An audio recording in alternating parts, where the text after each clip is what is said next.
Anyway, thank you for joining us today, Matt. Yeah, no problem. He's kicking me out now. No, I'm not kicking him out. He's fine. It's a cold opening. But I will say this. We have a lot to discuss today when it comes to the film world. Maybe we'll throw in some M&M shades and stuff like that from our conversation I don't know last what night. we're talking about, but okay. Well, let's talk about this. Because I know that there's a lot of films coming out this year that we are both excited to see. And I'll start off with one that I think we're both excited, which is Uncharted.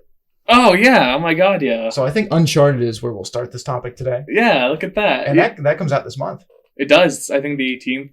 So just here in like a week or two. Yeah, I forget February's really short. Yeah, I'm expecting it to be awful. Are you looking forward to watching Yes. Tom Holland, though? Well, okay. To me, I think it's going to turn into oversaturation of one actor because everyone's looking at him and he's this young dude who we can use him for ongoing things and like he can grow into characters. So like what they're going for with Uncharted is, I mean, unless they come out and say, no, that's not at all what we're coming for and you're an idiot for thinking that, then I'd be like, okay, sorry. But I really feel like they're going for an actor who's young enough where they can grow with him, and if it's successful, right? So if Uncharted actually does well, which I think it's going to regardless, I think it's just gonna be a bad movie. But it's gonna, here's chapter 1 and then ongoing, like he'll grow into the character, and as he gets older, people will be like, oh yeah, that is Nathan Drake. I do see it now. I do see, Mark Wahlberg. Like, you don't look like a Sully here, but like you do in a few years. It's like it's weird how that works out, and it's kind of playing along. So does Tom Holland want to do 2 franchises at once like that? Because those would be big franchises if they took off. I'm confused. Like you'd be putting out an Uncharted movie every other year. You're putting out a Spider-Man. I don't know about that. I don't know about every other year, but I do know his schedule would be blown out of the water. Like it would be like something close to, was it Jamie Foxx? No, not Jamie Foxx. Wait, yeah, help me. I'm having a brain. Samuel L. Jackson. No, he's in a lot of stuff. Back to the Future. Michael J. Fox. Thank you. There we go. I get them mixed up.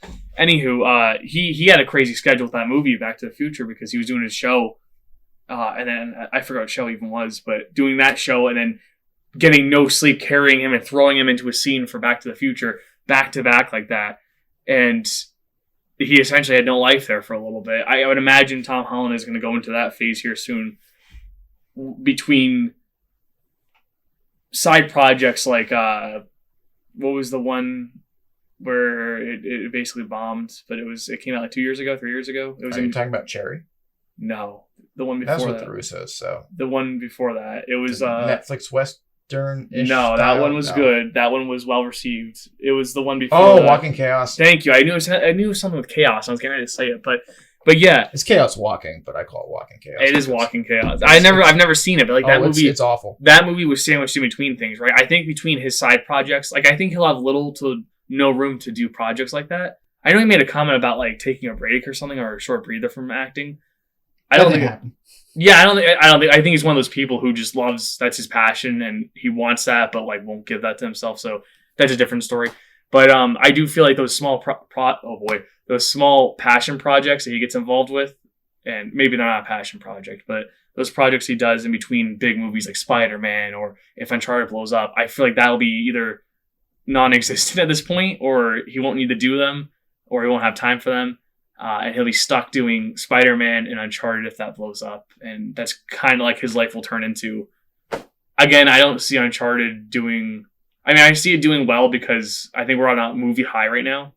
I think after No Way Home, people are like, holy crap, we can go back to the movies. We could actually have fun. We could actually watch these movies. Let's go back and do that. And I think Uncharted, correct me if I'm wrong, is one of those movies that's only in theaters. Correct?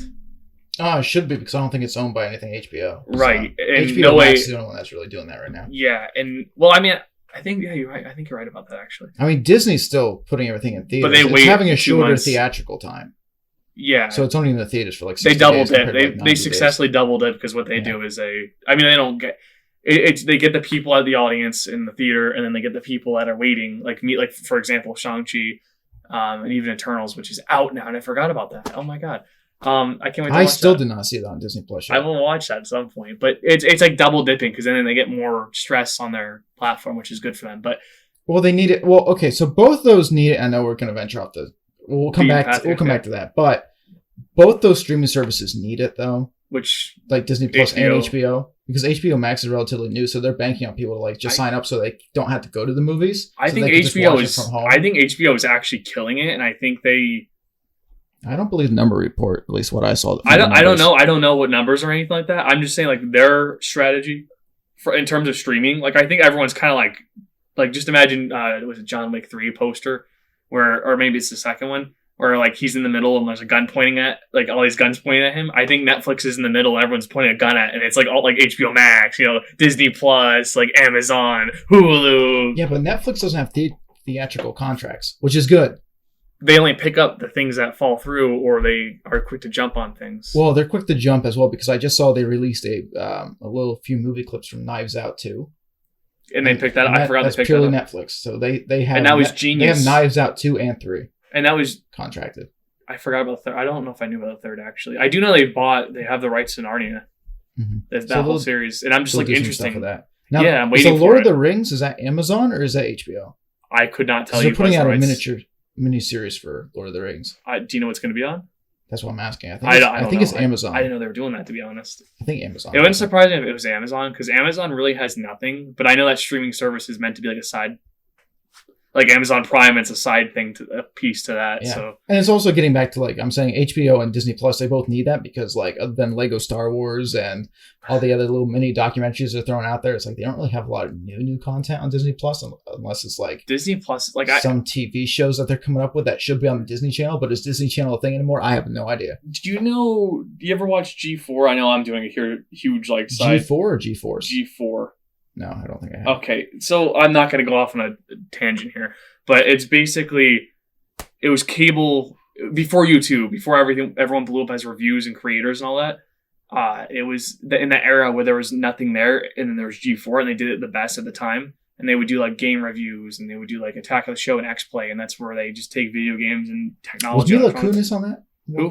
Mila Kunis. I have no idea. It was Morgan Webb and Olivia Munn. Olivia Munn. Okay, I didn't know her. Yes, people know those. I actually was a huge fan of Adam Sessler, even though he's kind of crotchety old man, I guess, these days. But I won't go into that because that gets a little political and stuff. But my point going back to that is that show came back, but they brought it to YouTube as a format, and they have their own studio, and they're heavily banking off their nostalgia factor and using that to market themselves, and they're targeting that nostalgia. So then the question turns into, when's that going to run out? Disney Plus, I feel like, was the same way, is that they had, and whoever's watching this, you could be a diehard fan of Disney Plus, but like when it launched, it was, first of all, it was a train wreck with its service itself. Like it would either crash or you couldn't search anything properly. Second of all, and I think we're at like 2 years now of the service being around, but second of all, the service, like its content, it had nothing original, nothing. I mean, it had original content, but like nothing new, nothing. It was all recycled. It was that nostalgia factor. Like, oh my God, I can watch, Snow White. Oh my God. Because you didn't have The Mandalorian at that time. You didn't have. That was just starting. Because I think Disney, I don't remember when Disney Plus launched. I think it launched earlier that year. So like, you might have to check that out. I think it was 2019, and correct me if I'm wrong here. It might have been because The Mandalorian was 2019 at this point. I think so. It was either around November, or it was earlier in the year, around like March, April maybe. But while you're looking that up, I guess. So either way, though, going back to that point, is that Disney Plus's like strategy is just all like, oh, like we have a nostalgia factor. You really want to watch these with your kids. Everyone loves these animated movies. Do you have it? No, I had something else. Go ahead. Okay. Everyone loves these animated movies more than the CGI, but we doubled it with the CGI movies that are the reality, all these neutered animals in the Lion Kingdom, Lion King. They double dip in that sense. So like, I feel like the nostalgia factor already ran out unless you really, really love Disney. And that's an understandable argument. But I feel like with their strategy, it's just release it 2 months later, like that movie. So for the people like me, you've bypass, this movie doesn't look that good, I don't care for it, I'll just wait for Disney Plus.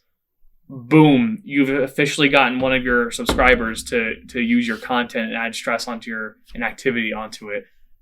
To me, it's genius, but they need to produce more content. I know they're working on it now, but to me it's like taking like 2 years just to do this. Like, come on guys, like The Mandalorian for the longest time was like the only thing on there that was attracting people. Mm-hmm. You know. Oh, and then Star Wars: The Clone Wars, the final season. Yeah, that was the other thing. And then like then Bad Batch came out, and it's like, oh, now we're getting content. Like, why is it taking 2 years, guys? Why is this taking so long? But it's always like the same franchise though, too. Yes. Like, so yeah, it's all Star Wars. It's all Star Wars. So it's like, which that's big and popular. Don't get me wrong, but you're going to need other things. Like more variety. I can't criticize them for doing the nature documentaries. I can't criticize. Oh, exactly. That's okay. That's good stuff to have too. But like, you need more like original series, like original scripts. So what they did? Have you heard about Home Sweet Home Alone? The Home Alone, and that's awful. It's terrible. They're just trying to do a copy. Yes, yeah, it's a movie that can't exist today just because based upon our advancements. Like, how would you make a kid home alone without any contact unless your mom or dad or whatever? I just don't understand about going back to the plot. What do you mean? Like, use a different plot. Oh, instead of the same old Home Alone, you know. Or just come up with a if you're gonna go that far to change the name Home Sweet Home Alone, you can do anything at that point. Yeah, you might as well. I mean, I don't know. There's just a lot of questionable decisions they make, but again, they run the company. We don't, so they're obviously successful. I do have a question though about Microsoft buying Activision. Ooh, we're really jumping around. Okay, I'm excited. Yeah, because that's a good one. Are you happy about Xbox and Microsoft getting all those games like Call of Duty and Tony Hawk's Skater? Yes, because they're not all going to be first party, or they're not going to be exclusives. So they are first party now, but they're not going to be. You don't think they're going to be exclusives? Call of Duty, you might not in the near future. Maybe later down the road, possibly. I'm not going to deny that. So if you were to sit here and talk about, like, and point out, I'm going to try my best off the top of my head. Activision had Call of Duty, Crash, Spyro, Guitar Hero. Did I say Tony Hawk yet? And Tony Hawk. I said Tony Hawk. I don't think you did. Okay. Well, so if you look at that, right? So Tony Hawk is in that nostalgia camp, where I grew up playing those games. I love them. I didn't play the 2 new ones, the Pro Skater 1 and 2, like the remake or whatever, remaster, whatever it's called. I do look at that, and I think moving forward, that is one that they can't afford to make. Like, it's already a niche market, you know? I don't think they can make it any less than that and make it exclusive and get away with it. So I think they're going to keep that across the board on every platform. I do think Call of Duty is too much of a moneymaker at the moment to say, hey, we're making this an exclusive to Xbox and PC at this point in time. You know, so long, bye. I think, especially since there was a report that recently came out, Modern Warfare 2, the rebooted from 2019 Modern Warfare series, that Modern Warfare, the sequel to that game, Modern Warfare 2, is being worked on and developed by 11 different studios.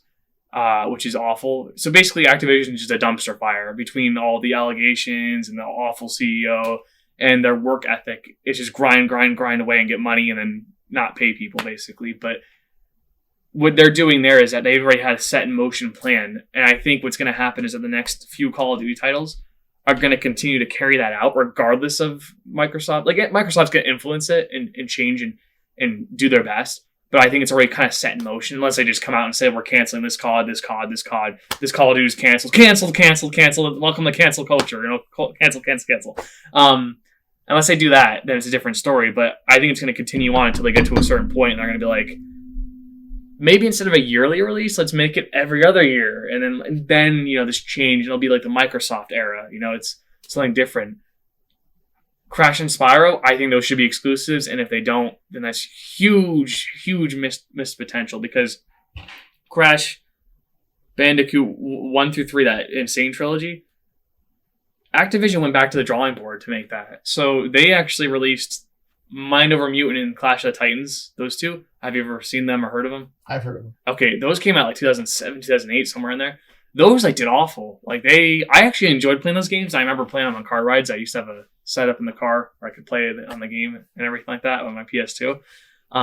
But I would play like that, and I enjoyed it. I thought those were fun games, but they're not like really good Crash games, I guess, because it was kind of like you took a different concept and plastered it on a familiar character, so no one really liked it. So they kind of rehashed and went back to the drawing board, went into a hiatus for a while with Crash Bandicoot, and then released the Insane trilogy, which was just the remastered, and everyone loved it. And they're like, oh my god, this is what we wanted. So then they did the same thing with Spyro, and then I don't know if it was a chronological order there, but then they did Crash 4, and everyone's like, yes, this is what we wanted. It feels like Naughty Dog made this because that's the original developers.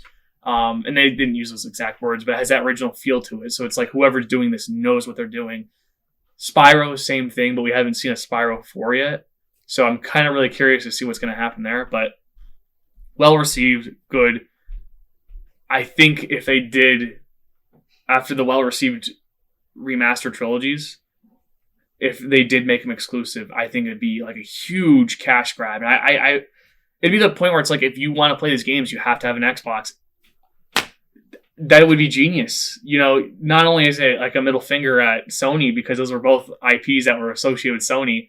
You know, you not only be like flipping them off like that nonstop, but especially since the PS5 just came out not too long ago. Yes, yeah, and it would be like it would just be a great way. So don't make another PlayStation for like another 5 years at least. Oh, definitely not. Especially with the shortages. And they might not even do that even. I hope not. This might actually be the last. Could we see consoles phase out? No. This might be the... Well, eventually maybe, but not... okay, but let's think about it this way. So how long has it been since the PS4 to the PS5? About 7 years? Let me fact check that real quick. It was 5 to 7? 2013, and these consoles officially launched 2020, was it? 7 years then. Was it 2020 or was it 19? End of 19? Okay, but still that 5-7 year gap. It was 20. You're right, so, it was 20. Say we do a 5-7 year gap from now. What does that look like? Do we still have consoles? Do we not have consoles? I actually think that... How are things merging? If we're going to go like the full like game route here... Does that mean we're not playing Call of Duty on the PC? Because I just got this PC. Mike just told me to buy it. So, I mean, I can't get Call of Duty. That PC is really useful towards you. You don't even know yet. No, PC will always have like Call of Duty titles. Every game I buy, you guys phase out of, and I feel like I waste my money. No, Strange Brigade we're working on, so... We're not doing Strange Brigade ever again. It was brought up. And we all know that. I don't like buying games to do that too. I hate that. I really do. But that's Mike. I do see that. That is Mike. I do see that, Mike. We can't play Battlefront anymore because Battlefront hackers heroes versus villains is just absolutely terrible right now. Oh, that's all. I don't think it's ever going to get fixed either. Unless the modding community might save us, but who knows there. But the modding community that also destroyed us is the modding community that will fix us. Yeah, exactly. Yeah. Awesome. No, there's difference between hackers and modders, but you know. Yeah, but they can all do the same. So, I mean, it just decides how they wake up that morning. Do they want to wake up and feel like vengeful, or do they want to wake up and feel like a good person? What little kid do I want to destroy? Like, what kid's life and dream I want to destroy? What Star Wars fan do I want to just obliterate? They are not the hero we need, but the hero we deserve. So, exactly. So, Titanfall 2 is in a similar boat with that, because they actually Respawn shut down the servers for Titanfall 1. So, Titanfall 2 has been taken over by hackers and everything, and modders. And basically, the modders of that community are like, we're not standing for this. We want this game, and no one's doing anything about it. So, and at this point, like Respawn's main focus is Apex and solely Apex, and Jedi Fallen Order, and other Jedi or not Jedi, other Star Wars projects. But the modders in that community are trying to salvage that, and they're creating their own like safe space at the moment. I'm not too sure the specifics about that, but it's kind of interesting to see. You know, you fight fire with fire, and it's actually kind of working. But going back. What was the original thing we were talking about? Not the original, but no. Like phasing out. Consoles, thank you. That's all I want to get back to real quick. So, I actually think the next step for consoles is to go a hybrid, and that's to do what the Switch started, and it's what the Steam Deck is doing, which I don't know if you know what that is. I don't. Okay, it's just imagine Nintendo Switch, but it's Valve, who's Steam PC, portable PC in your hands, and it touchscreen, like the Switch. And you could plug it in and display it on a TV of any size. And it has a storage in there. It has your games, your Steam library. Has, if you want to play in a handheld mode, you can. It's the base version is $400. It's only 64 gigabytes, but they're doing what the Switch did. So like that's how Nintendo is. Like they create that butterfly effect or that ripple effect, and that they influence others in that sense when they do stuff like that. So for example, like the leading edge. So yes, like even if you look back, they'll fail, but then it improves everybody else's quality. Like the Wii, like the Wii remote, and then Sony was like, "Let's PlayStation Move," which eventually led us to VR. Can we count the Wii as a failure though? No.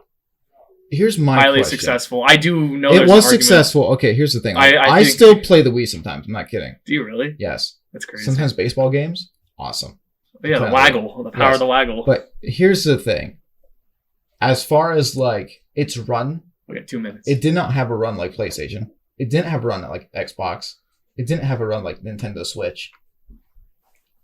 Can we count it as a failure, even if it led to something better? So I'm gonna put it like this: Yes. the Wii remote, or not the Wii remote. What am I saying? The Wii itself targeted the casual audience, which I don't think will ever happen again in that sense because smartphones replaced that casual audience, and that's where all the casuals went to.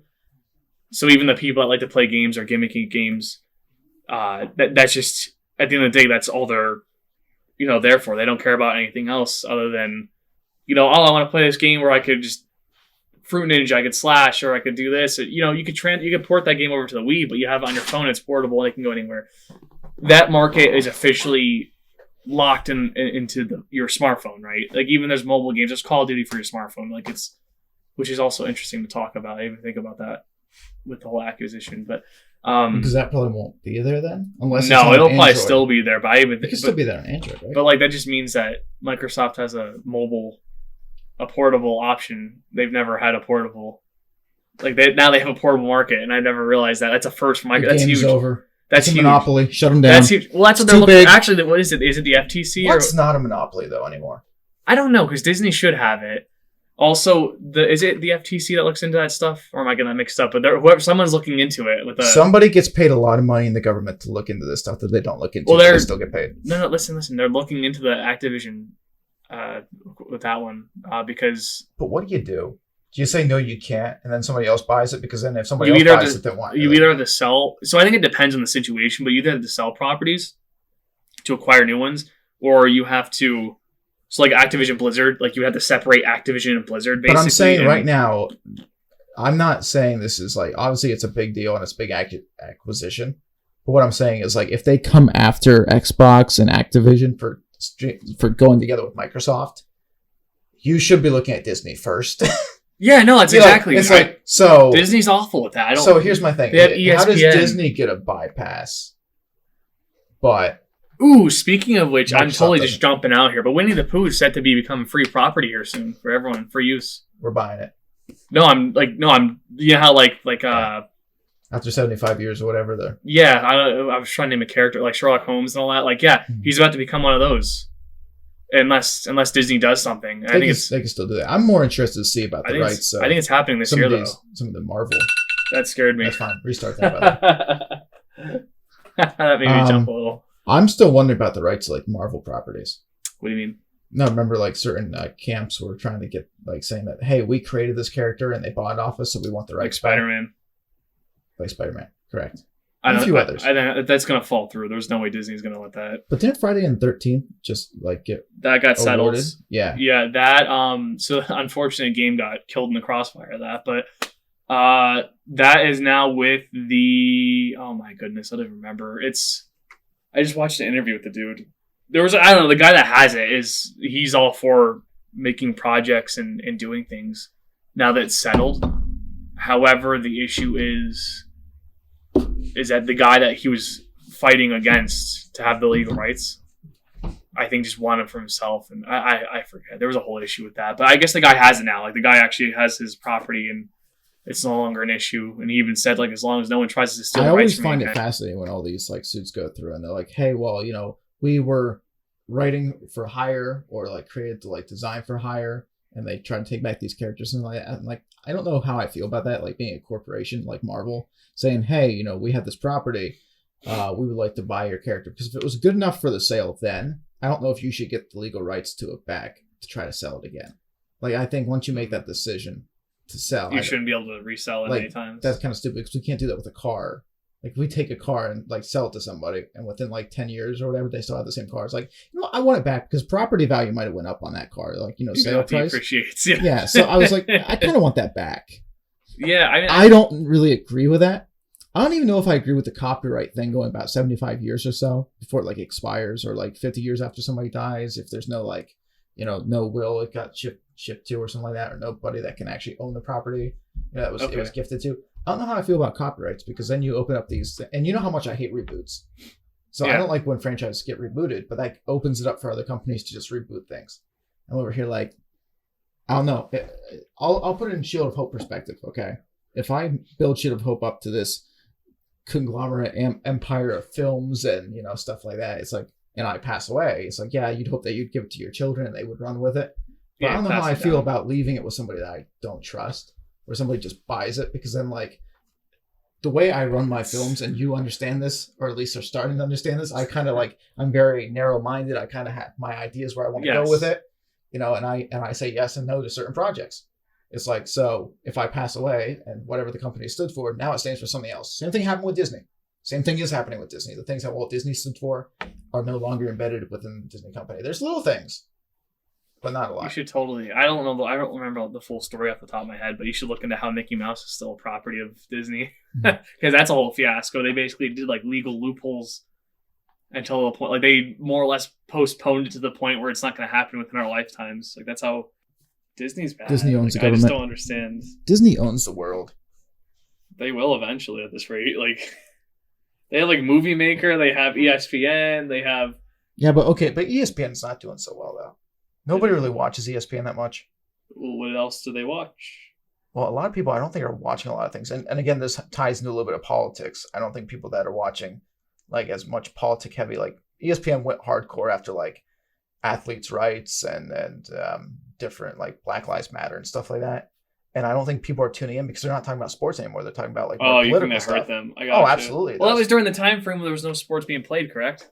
No, because they were still doing that for like years. Like, so since 2016, 2015, they've been on this kill streak, basically, of killing their company and their businesses. They basically woke up one day and said, "This is what we stand for," and because of that, it's turning people off. It's like that. It's like classic. I grew up knowing you as this, and now you're magically something else. When did this occur? And that's where it's difficult. And a lot of people, no matter what side of the spectrum you fall on, don't want to hear politics, because like if you're watching sports, if you're watching, same thing with films that we can complain about all the time, and like in theaters, or it's forced. It's like, listen, we go as a form of escapism, and that's not happening anymore. Maybe it's starting to come back to that. I think that there is some hope coming back to theaters and stuff like that, because I truly believe that we've kind of gotten a little bit off the political train in some of these films. Other franchises don't do it, but the smaller franchises. And the good thing, though, is with all this cancel culture / all this other stuff going on, is smaller artists are getting a chance to show themselves because they're able to reach out to an audience that feels like it's abandoned. That's what's happened. No, that's what's crazy. You just nailed that, because even so, movie-wise, yes, even with video games, AAA, I don't know, it's like in a bad state right now, but AAA gaming, so like all the big projects like Call of Duties, it's just slave away, grind away, have 11 different studios do the same project, releases, and it's mediocre. And then it just, everything's buggy and crappy. Call of Duty Vanguard. And it's so formulaic too. Like they follow the same like formula. Like, oh, well, this character's going to meet this character. It's, and it's like, well, it's like I just played different versions of this game for the past like 5 years. Yeah, exactly. It's and not Call of Duty, Battlefield 2042. That is like a train wreck, and EA came out and said like, "Hey, we're disappointed about how this turned out." And it's like I just said to you last night, but they're disappointed how that turned out. It's like, really, it's like, maybe you should stop pulling all these different studios in and trying to like flexi tape or seal up the problem. Maybe you should just address it instead of just. But I don't know who these marketing strategists that get paid all this money is, because like they should be after every game like testing like what do the fans like, what don't they like, instead of saying, well, we like this and we think the fans like this, or we think the fans are going to like this, so let's do it. And then when the fans say, hey, we don't like this, you're like, well, yes, you do. It's like, no, we don't. As it's like a finger. So they keep doing more of it. It's like, and then fans turn away, and then like, why is my business failing? And it's like, why didn't you just listen to them in the first place? Do you know what kills me? So like, I had this conversation with my girlfriend like every now and then, and it's about lead or I guess just strong female leads or characters of any kind. And nowadays it's like spoon fed. Like I'm talking about, like, just imagine like that wooden spoon, like, here you go, like, here, this is your character, this is who you're gonna like. It's like I guess Ray would be a really good example. Ray's a classic character of, I'm gonna give you all this stuff and nothing behind it, so it's just smoke and mirrors, and like you're just two-dimensional because of it. So you're telling me you're expected to be this person who can do all these things, but I don't even know who you are. I don't even care who you are because I have nothing to go off of. And you're supposed to be this tie-in to something that matters. It's just like, that doesn't happen. That's not going to happen. And because of that, it makes it more difficult to connect. So basically, Ray's a classic example of someone who just kind of falls short with the audience because there's no true way to connect. But then you have all these characters who are just amazing. And I will sit here and point them out, and I will sit there and defend them. So when someone says, like, you're coming off as sexist, or you're how come the women can't have anything, but the men are all these guys that are all these tough guys, or all these, iconic characters. It's like, there are female characters. It's just that there's bad writing and there's bad execution. For example, Sigourney Weaver as Ellen Ripley in the Alien franchise. She is my number one top pick. Like, if I had to pick a fictional character of any kind, or even an actress at that point, because I'll give her as much credit as she possibly needs or deserves, even when she's like 60 or something, she's in her 60s. She's still a complete, absolute amazing person.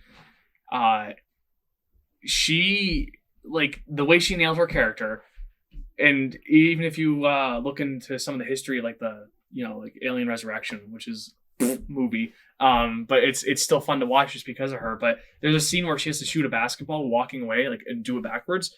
She sat there and she's like, no, I'm gonna get this, and sat there until she got it. And they recorded over and over and over and over and over again because she was determined to get it done. She was also, in her original interview for the position for Ellen Ripley, or for the role, she showed up in high heels and, like, late, and didn't care, and was like I think it was Ridley Scott, whatever his name is. Is it Scott Ridley or Ridley Scott? Ridley Scott. Thank you. I didn't want to get that mixed up. I'm all sorts all over the place. But 2 first names. Yeah, exactly. It's always difficult when it's 2 first names. 2 names. But anywho. There's a hyphenation. Yeah. But no, with him though, he basically was like, can you're late, and she's like, oh, I don't care. Like, and she's like, like, can you do a running scene for me? And she's like, no, I'm in high heels. Like, that's how she came off, because she didn't care, because she was there to land the role, and that's it. And you know what? She did. And she's a classic example of someone who is amazing. She's a phenomenal human being. And that's just one example. Another one from a different horror movie. I don't know her actual name, and I forget, and I apologize, but Sydney from Scream. She is one of those characters that's a tough character, a lead role. She's still alive in that franchise because she's that iconic, because you can't just kill her off, She's another perfect example. Another one that I just realized, it clicked with me recently, and this is funny because I don't watch the CW shows anymore, but my girlfriend's been rewatching them, is Sarah Lance. Sarah Lance, yeah. Yeah, and she's actually one of those characters. I didn't realize it. It took me a while to click on that, and I'm like, I had to think about it over and over again. I'm like, her character kind of goes downhill after season 3, though, but a lot of the TV shows Legends do. Or I would say just back to the Arrow after season 3 of the Arrow, and then I didn't know she was in there. I don't think Legends. I was not a big fan of that show. That's like the one I like the most out of all of them. Okay, that's good though. Because I don't watch any of them. I'm just rewatching whenever is thrown up on the screen at this point. I'm like, oh, I remember that. Like, oh, that's good. But a lot of people are going to, when people pick apart these films, it's not to be sexist, it's not to be racist. It's the idea that we expect character development, good written characters, good plots. We're not getting that anymore, because most of the time, it's more so, well, we hired an actor, which I truly believe this happens in Hollywood a lot more than it should. People just hire the actor and then write the script around the actor instead of writing the script and then, like, hey, because half the time I feel like that's what's happening with Tom Holland. I'm worried a little bit Uncharted. about Black Adam with The Rock, because I'm looking forward to that Black Adam movie, but I'm over here like, did they cast The Rock before they even started writing Black Adam, or did they write? It's really weird. What's really weird about I don't know. What's really weird about that is the fact that he said he wants to surpass Black Adam's physique in his lifetime. He could probably do it. I think he could too. Probably do it. But like that's what makes it more interesting. Is that was there a connection of some kind, or was it just like, or was it Dave? What's the guy that plays Drax? Dave Bautista. Thank you. I'm bad with names today. He went. Did you ever hear about his pitch to playing Bane?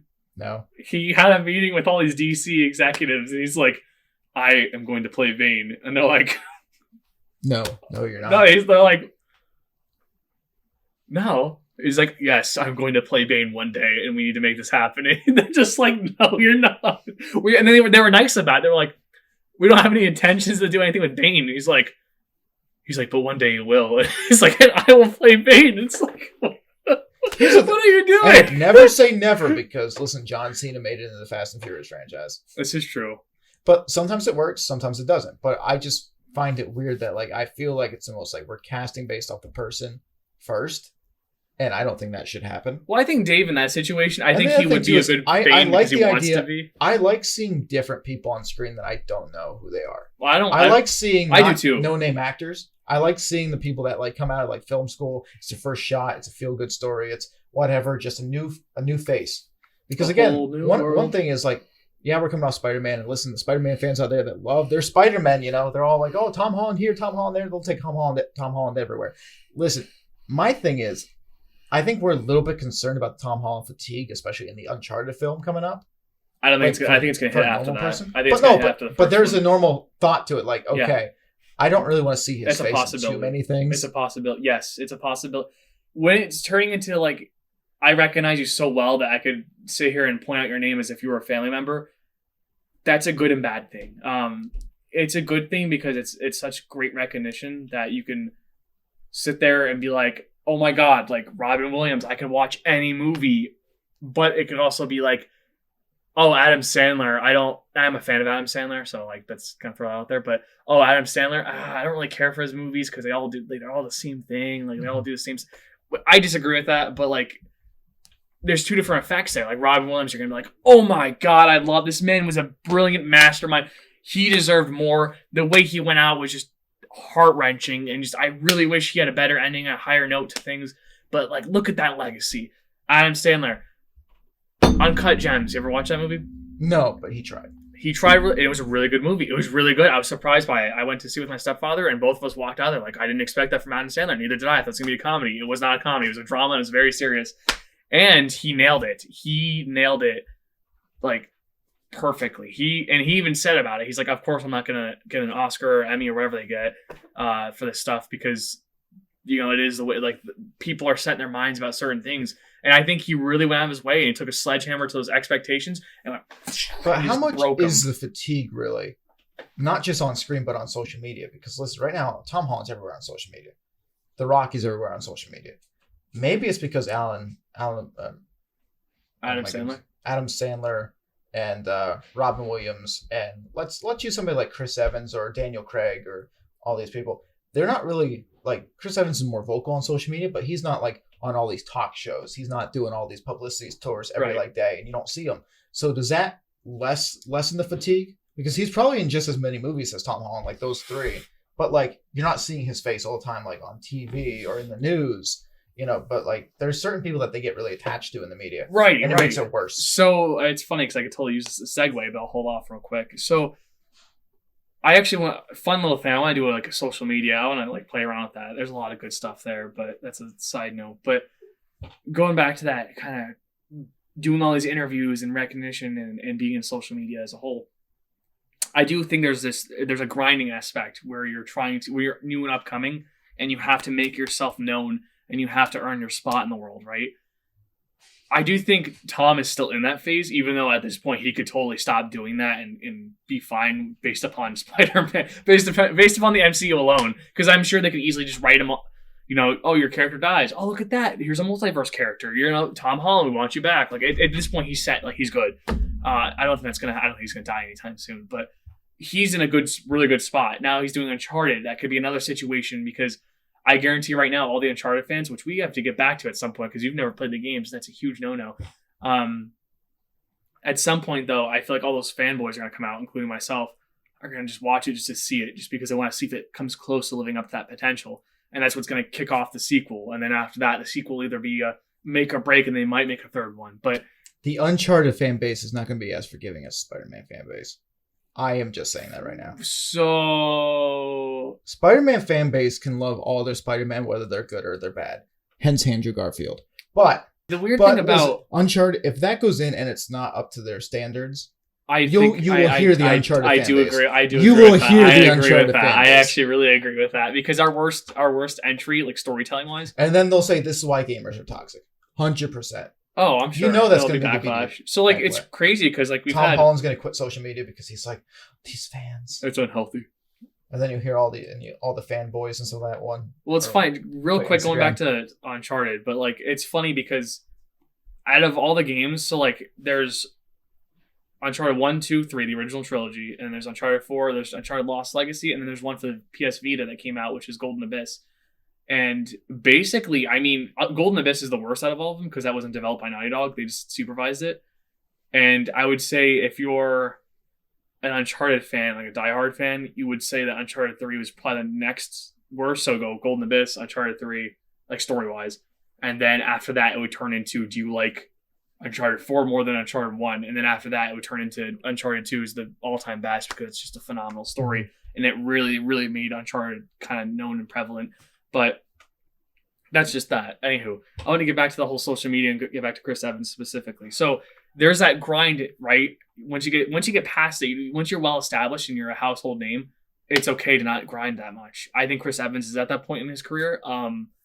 If you don't know him as Captain America, you're going to know him as the guy that played the Human Torch.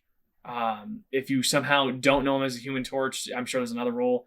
But I was even going to say, when you watch Knives Out, people, like, I remember reading this all the time. Like, I remember, like, not all the time, but I remember reading this and it really irked me. Is that spoilers for Knives Out? Just a FYI.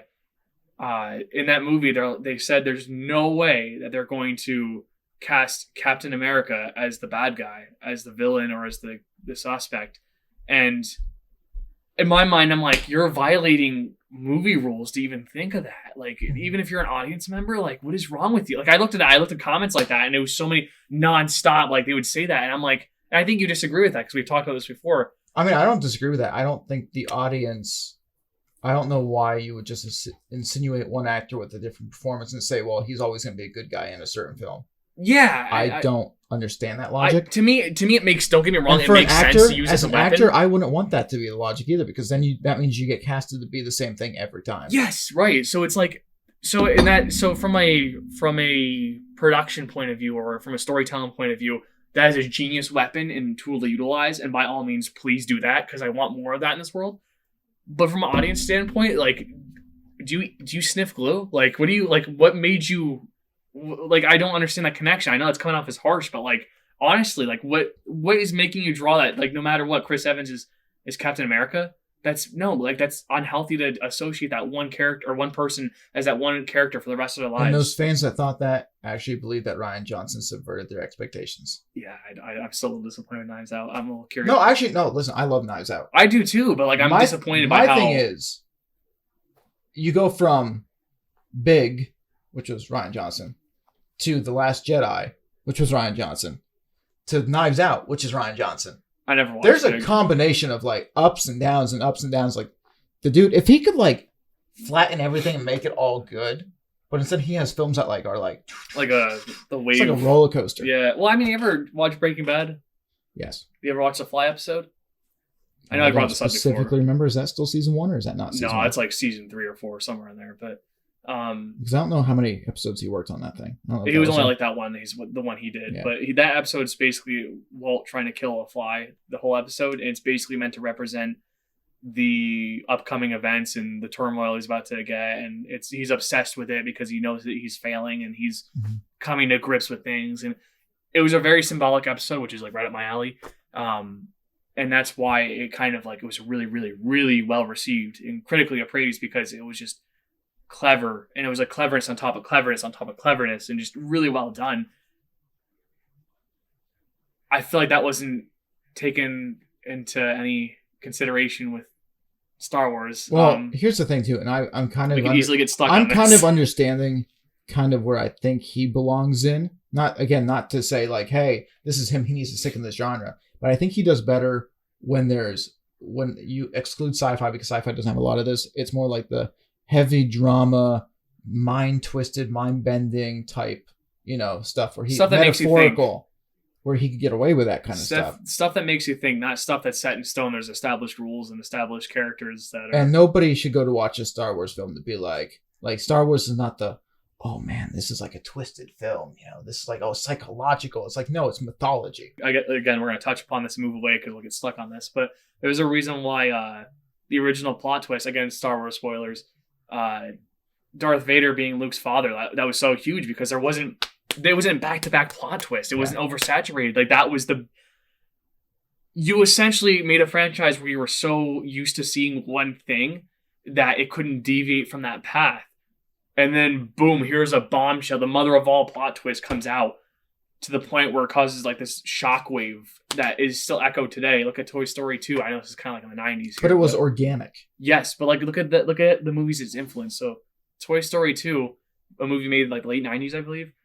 They had evil Emperor Zurg say to Buzz Lightyear, like, you killed my father. Like, no, I am your father. No, it's in there. You see it in Family Guy episodes, like when they do the Star Wars. You see it in like specials that mimic Star Wars or they parody it.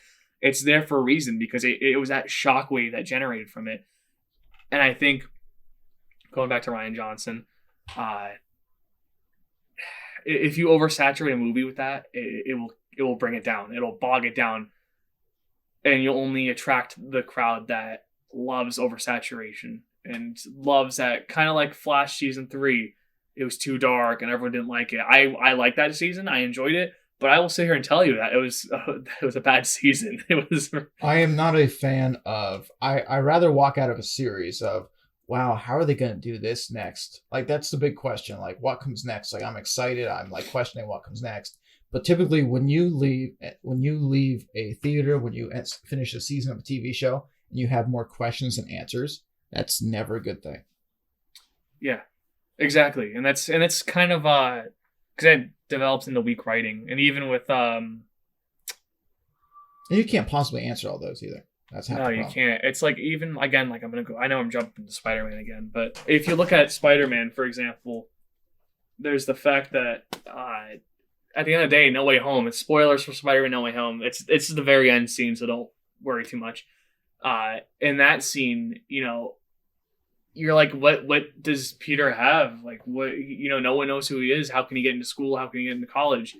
How does this make sense? And it just shows at the very end a GED or like a test he's studying for, but it never directly answers the problem. So the best argument that I can throw out there is, oh, he's studying. Okay, like that didn't explain anything. Want to know from that film how he's going to get into a college. So that's when the he issue. Has no background. So that's for the next. So like right there, you could chalk this up to bad writing, right? Because now we have this question, and I'll again, how does he get in there?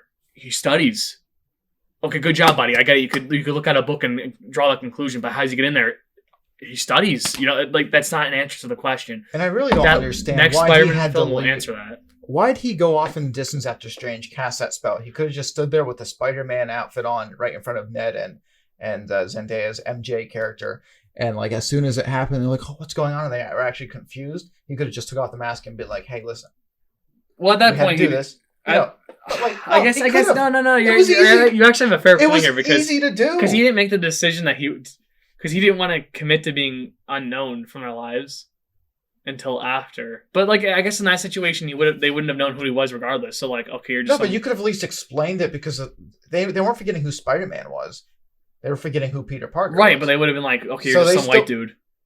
Yeah, but he could have at least sat there and explained the whole situation to him. Like after, would you believe that though? Like, just imagine if you had amnesia. Like that. So this is one I'll defend. Well, they know who the characters are. The only thing they're missing from the equation is Peter Parker. Okay. But I'm supposed to know Peter Parker. Like, put yourself in those shoes real quick. No. But what I'm saying is, like, they know who Doctor Strange is, and Doctor Strange is currently still casting a spell up there as the whole sky is turning purple, and he finally fixes it all up. So, like, you rip off your mask, and you're like, hey, guys, I know this is going to sound weird.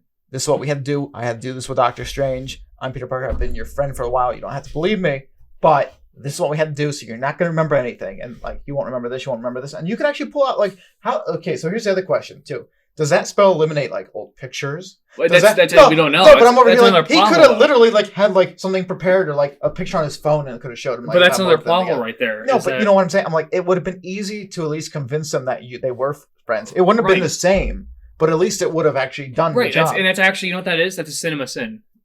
It is. That's exactly what it is. And actually the YouTube channel that would, sit there and it's probably like, well, like this is here's a sin, here's a sin, here's a sin. They'd get like 100 sins out of that one. Yeah, and it's like, and truthfully, it's plot holes and their shortcomings. And now the next Spider-Man film has to answer that because of whoever got to that point. I still said it would have been better off if, now obviously we all wish that it would be done our ways because what we predicted and stuff like that. But if he would have been removed from his universe, and like taken away from MJ and just got thrown into like what they're saying is a new Andrew Garfield universe with like Venom and stuff like that and all these villains, Morbius, and actually learn to have him grow up that way, like we talked about. It would have been a lot better. Morbius. It would have been a lot better way of coming back to the MCU. And I know we jumped a lot of topics here and there. Oh, we definitely did. That's good. And there was even one thing you're like today when you came, you're like, there's one thing I want to talk about, which I don't even know if we're going to get to. Oh, probably not. So, I just leave that off. I'll do something else with that. but I do have to say, we are going to have to wrap up the podcast within the next 15 minutes. But real quick, I want to talk about Morbius real quick, and we'll make it like a 5-minute discussion, okay? Okay. So, isn't it awful they delayed that? There had to be a reason. April 1st, and I think it's because I think what happened is that there was this mighty high over No Way Home, and I think they panicked and said, oh my god, things are getting worse again, so we need to push it off. So here's the problem. Morbius could have came out before Venom. Morbius could have came out before Spider-Man No Way Home. Because it was actually the last one of those dates. I feel because everything else got pushed back, there's something in Morbius that they're pushing back because A, they're not done with, B, something got spoiled, or C, it had to come before, like after these last two. To make more sense. And that well, they're waiting. That's a logical choice to or make. The only other thing I could think of is if they're trying to push it closer to Multiverse. Do you think they didn't have any intention of putting Garfield in there? And then all of a sudden, like because of the backlash. Yes, I like can totally. It's not backlash. It's the new excitement or joy for Garfield. All of a sudden, do you think that he'll make an appearance? Do you think they're reshooting some things because of the success? Oh, I don't think they announced they're reshooting it. I think they just said they delayed it. That's all. No, but I'm saying, do you think because like it worked out better than what they thought? Like his reactions, they're like, okay. I think they're giving more time to breathe and speculation, and I think they're also trying to wait until things calm down again. They don't typically do that. Because they're going to make their money anyway. So what are they? Well, that's what they're concerned about, right? Is making their money. That's how I view this. So I think what they're trying to do is push it to where it gets a little warmer out and people are more active. As well as hold on. As well as if you think about it, and this is why I think this is one of the core reasons. I think because of Multiverse of Madness is coming out in May, I think it would make a ton of sense for them to release Morbius closer to that. That way. Oh my god, I can't wait to go see Doctor Strange. I just got No Way Home was amazing. I can't wait to see how they follow up with that. Things are about to get really good. And I don't know how the multiverse works out. Spider-Man really threw me through a loop. And, you know, Morbius. Wait a minute. Michael Keaton's character's in there. Hold on, what? You're telling me he's a variant of the character? What? Like, I need to go watch this now and make sure I know what's going on because of Multiverse of Madness. I feel like they're trying to... Sony is riding off of Marvel's high, the MCU's high. Does that make sense? So that's how you don't put it later then. I agree with that, So, but I think that's what they're trying to do is they're trying to make it seem like they're like entirely connected. Spider-Man had we knew it was going to be like a long 3-weekend run. I think so after the fourth weekend, well, it's still going, obviously. I'm just saying, but after the fourth weekend where it starts dying down in the United States, especially, I would have had the fourth weekend after it's already been out. If you're going to tease that Spider-Man's in it and put like more teasers and trailers, whether it's Garfield, whether it's Tobey, whatever, you don't have to have Spider-Man in it, but as long as you're showing pictures of the Spider-Man in the background, living off that high and showing Michael Keaton's character in there, put it 4 weeks after No Way Home comes out, and you probably get... That's what I would... And then it was great because it was supposed to be end of January. It was supposed to be like last week. So... It would have been amazing. With that being said, they're shooting stuff. You really think so? They're just keeping quiet about it? I would say they're shooting stuff. It would make a ton of sense if they had more with Andrew Garfield. I just want Spider-Man, I don't think that they expected Garfield to get the love that he got. And quite frankly, I still don't understand why he got the love that he got in this film. And he's really good. He's really good at keeping secrets. No, he's not. Tobey's good at keeping secrets. No, Andrew is really good at keeping secrets. Tobey blew it in the first interview, didn't he? No. Let's be honest. We, as fans, we all kind of knew it was going to be in there, especially the people that have been keeping up on this stuff. You were like, you don't know that. Well, I know it. I was like, you don't know that. But, dude, when it was in 4K, I'm like, you can't deny this. Here's the problem, though, Hummel. What? If you go in with the mindset that they're all going to be there, and Sony makes the awful decision to cut one or something, not them being in there. Supposedly they did that with Venom. Do you know how much rage? No, but I'm just... Do you know how bad that's going to be? That like awful. You had all these leaks, and that's what the fans wanted. I'm not saying that you should give the fans what they want all the time, but I was like, that could end up really, really bad for you. So I knew that they were most likely going to do that, and that they should do that. I just didn't have enough faith in Sony to do it. Yeah. So that's my take on that. Also, I totally just thought of something else, but it's going to have to wait. But like I said, I don't understand. Again, I'm sorry, Andrew Garfield. I don't understand the hype, but I think because of the hype of him in this film, I think they're Congratulations. I think they heard that in the microphone. But because of the hype Mic of him, check. I think they're actually making or shooting some things. It could It be. would make sense. It could even be an end credit scene. I mean, Maybe they there's needed enough 2-3 time. weeks for an end credit. There's I don't there's know. enough time though if you do think about that between end of January. So like when they first delayed it early January. So if you do think about that, you have the rest of January, February, which is so like that right there is like, let's say that's a month and a half ish, right? And then you have March. Yeah, you have March. So you have like almost 2 months. I would say let's say that like roughly. And for a good company and good visual effects, 2 months is enough time to get like. I feel like that's true. Yeah, I feel like even if it's just like him just showing up and like shooting web, like it just shows up, thwip, like that's the scene ends and credit ends. It could be as simple as Shazam when they joked about bringing Superman into school. Oh, and it was someone else dressed as him. And but they only showed it from like the waist down. Yeah. At the end. Yeah, exactly. I was like, it could be as simple as that. It could be. It really could. I mean, it's just gonna be. Spider-Man fans know more about the spider suits than I do. You know, people are like, "Oh, that's McGuire's suit," or that's like they'll see it out and like, and I'm just really like, Garfield. I'm like, they're all nearly the same spider suit to me. I just don't care. I suits don't really impress me when it comes to superheroes. I'm excited. I've never been excited about that. Like Green Arrow changes his costume almost every season. Yeah, I don't know why. And I'm over here like, I don't care. I was like, it's still Green Arrow. I mean, it really doesn't matter. But apparently this past season, Flash got like golden boots, and everybody was like, "Oh, golden boots!" I'm over here like, who cares? Because it's more fitting towards the character. No, but I'm over here like, who cares? I actually hated the Flash's original costume, and I was really glad they got rid of it when they did. I don't remember what the original costume was. Well, it's just the one he had in like the first like 3 seasons, the darker red. I mean, again, it's a costume. I hated that one. I was like, ugh. We change our wardrobe every year. We have a different style every year. I mean, I would assume they would. I would hope every day. Well, no, but I'm just saying, like, we all have like different styles that we go through, and, like trends and stuff like that. So I'm over here like, I would hope that they would. I don't know. I don't get excited about suits. Really? No, I don't. Like everybody's like excited about the bat suit for the new Spider-Man or the new Batman film. I actually don't think that's any different than the usual. The Batmobile looks good. The Batmobile, it does. The Batmobile looks different. And everybody's like freaked out.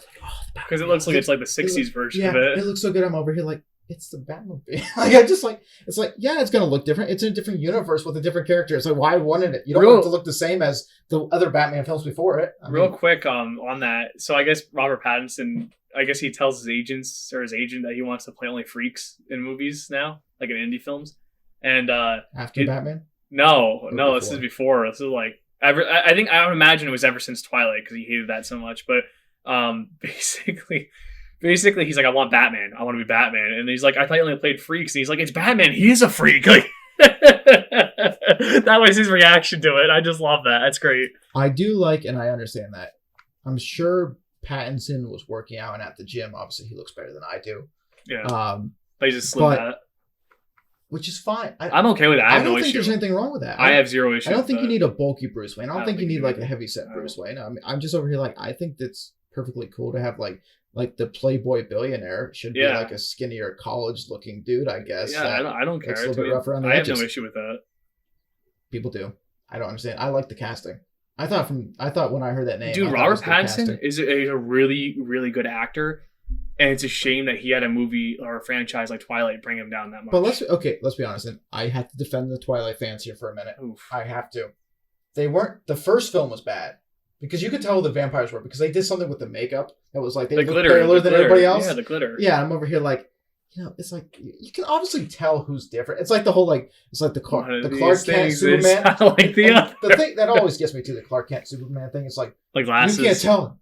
Put the glasses on. Oh, it's Clark Kent. Takes the glasses off. Oh, Superman. Like I'm like, like I was like, that's what you know. What kills me about DC's Arrow or Green Arrow is that his facial hair. It looks identical to Oliver. And it's like Damien Dark or whatever. How do you not know? Like you're this guy who's this mastermind. You're an idiot. You don't even know. You can't even tell him who he is.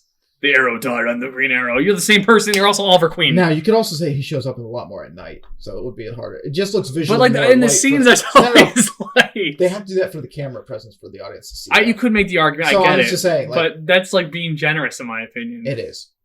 So I just think that's a little. But I'm over here like, okay, I'm cool. I'm cool with all this.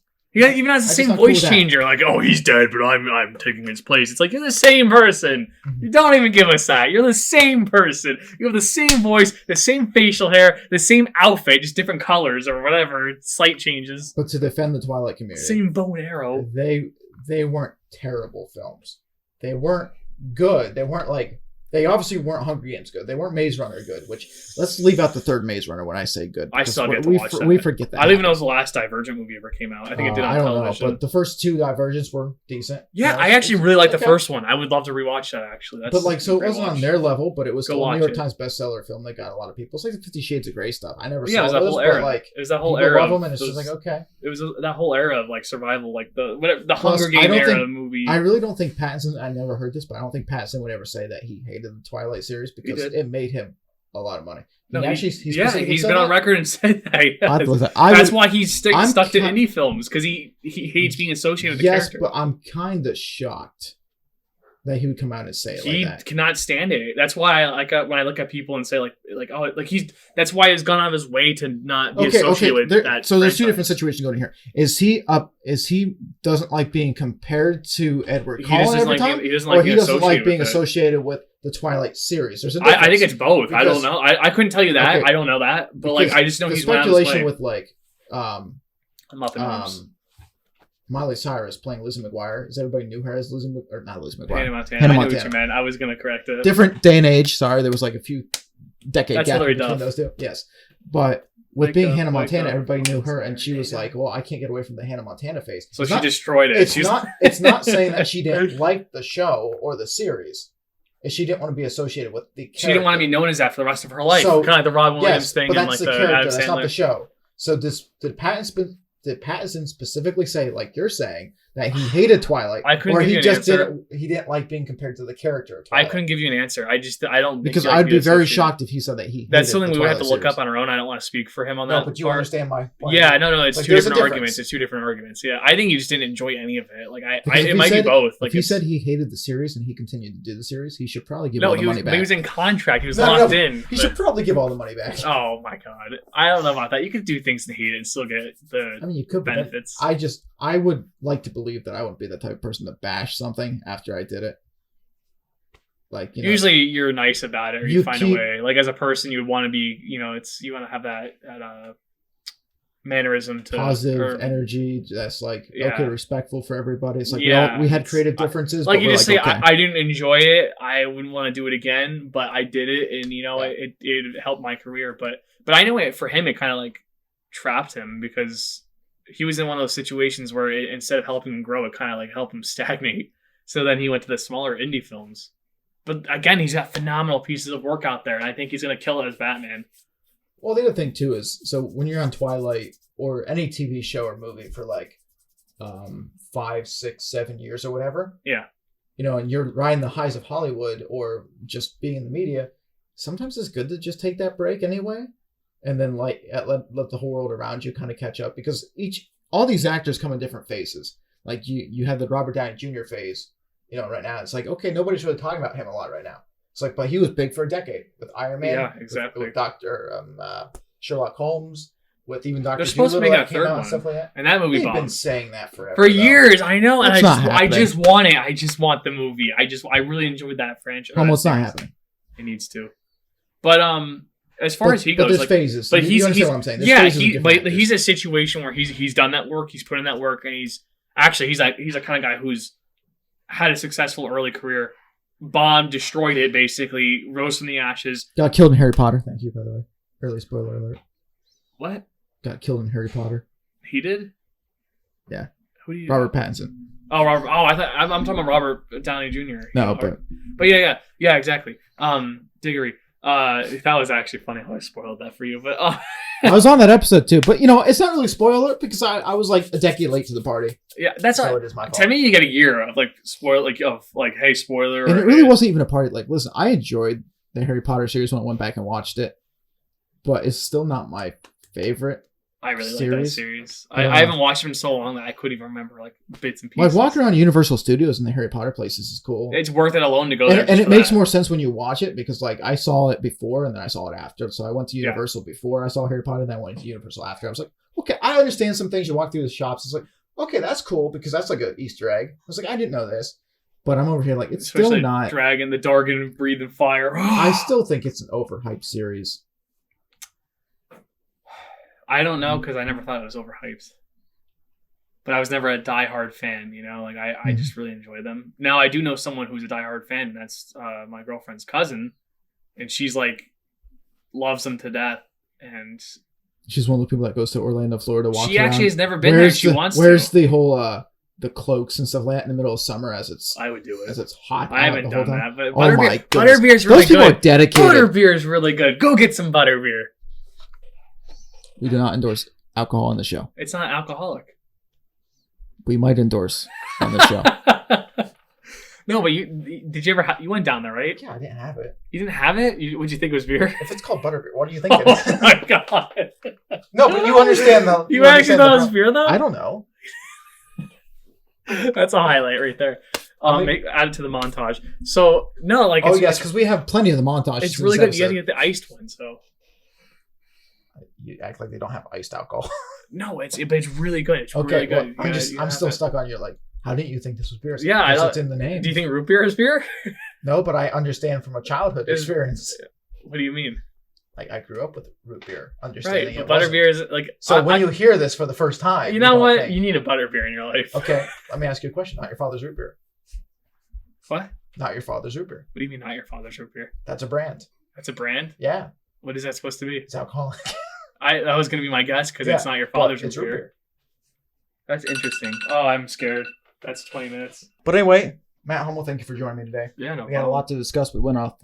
We did Microsoft, Activision. We talked about Spider-Man. We talked about Star Wars, Robert Downey Jr., everything else on the sun, Ryan Johnson. We didn't talk about Sony acquiring Bungie.